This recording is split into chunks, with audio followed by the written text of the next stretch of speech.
É com muita alegria que nós, da Paraíba, da cidade de João Pessoa, estamos trabalhando no NEP, que é o Núcleo de Estudo e Pesquisa do Evangelho, à luz do Espiritismo, sob a coordenação geral, coordenação nacional do nosso querido irmão Haroldo Dutra. E temos a felicitação de aqui em João Pessoa termos o nosso núcleo para que possamos dar nossa contribuição, nosso ponto de luz a essa tarefa a nível nacional, que resgata a mensagem de Jesus no seu aspecto mais original. O Núcleo de Estudo e Pesquisa do Evangelho, o NEP, é uma iniciativa nacional da Federação Espírita Brasileira que conta aqui no Nordeste com alguns núcleos, né? Estamos aqui representando o NEP da Federação Espírita Pernambucana, lá de Recife, junto com os amigos da Paraíba, nesse movimento nacional de integração pelo Evangelho. O NEP tem como objetivo fazer com que nós possamos despertar o nosso olhar para o Evangelho do Cristo, de modo a congregar a primeira, a segunda e a terceira revelação.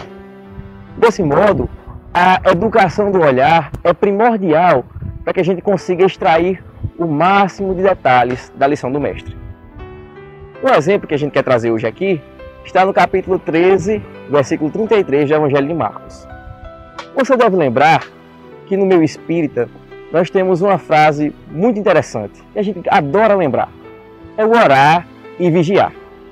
Mas orar e vigiar, será que é apenas essas duas premissas que nós devemos levar em consideração? Pois é, Emmanuel, no capítulo 87 do livro Vinha de Luz, nos explica que esse versículo de Marcos, o 33 do capítulo 13, começa falando que é preciso olhar, vigiar e orar. Por que nós esquecemos do olhar? E por que olhar é tão importante para vigiar e para orar? Emmanuel nos explica, congregando a visão espírita acerca do Evangelho, que olhar indica foco, determinação, entendimento.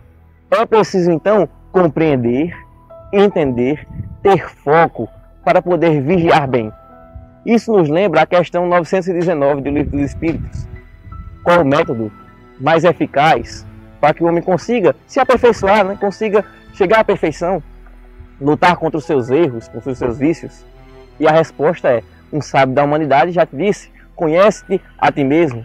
Como conhecer e, portanto, como vigiar se a gente não consegue enxergar nossos defeitos? Como a gente pode vigiar e orar sem conseguir ter foco na determinação da reforma íntima de nós mesmos? A educação do olhar, portanto, é o primeiro passo para se conseguir vigiar e orar.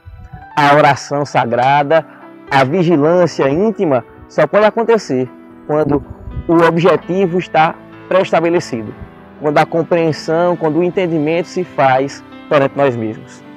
Então é, portanto, que o NEP vem nos auxiliar nesse detalhamento, nesse estudo, para que a gente consiga conhecer e enxergar a nós mesmos. Para termos uma ideia de como podemos pesquisar o Evangelho através das ferramentas do Espiritismo, vamos considerar a passagem de Mateus, capítulo 5, versículo 13, logo após as bem-aventuranças. Jesus diz: vós sois o sal da terra. Se, porém, o sal se tornar insosso, com o que o salgaremos? No nosso estudo do NEP, buscamos também os recursos da pesquisa das palavras, da linguagem, do significado primitivo, da raiz dos termos que aparecem nas anotações dos evangelistas. E nessa passagem especial, nós temos uma palavra que se traduz como insosso, que no original grego, a palavra morantei, pode ter a significação literária de enlouquecer.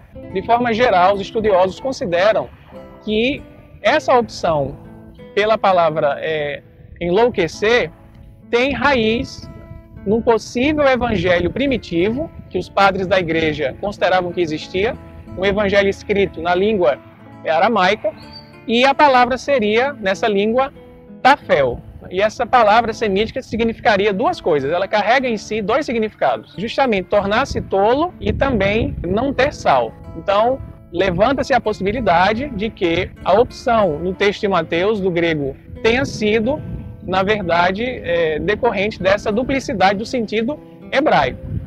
Mas o que de interessante há nisso? O mais interessante na visão espírita, né, já que nós temos a chave para desvendar os mistérios dos evangelhos, é considerar a revelação que Emmanuel, o nosso querido instrutor espiritual das lições de Jesus, dá no livro Paulo e Estevão. O que Emmanuel nos revela?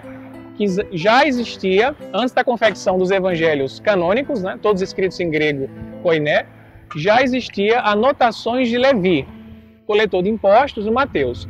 E essas anotações estavam escritas em aramaico.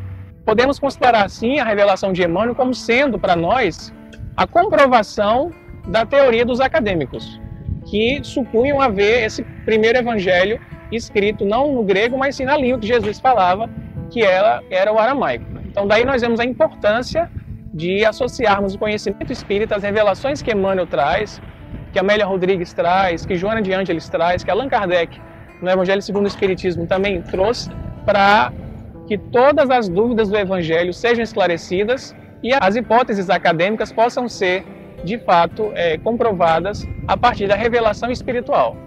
Então convidamos a todos que desejam conhecer mais a fundo o Evangelho, nós que somos carentes da mensagem de Jesus, precisamos vencer as nossas limitações e mergulhar fundo nessa mensagem com a chave do Espiritismo, com a luz que a terceira revelação projeta sobre a segunda revelação, é para nós uma grande bênção, um grande desafio também pelas nossas imperfeições, mas também temos a certeza de que, fazendo esse mergulho, a nossa alma se engrandecerá e poderá chegar mais perto de Deus, nosso Pai.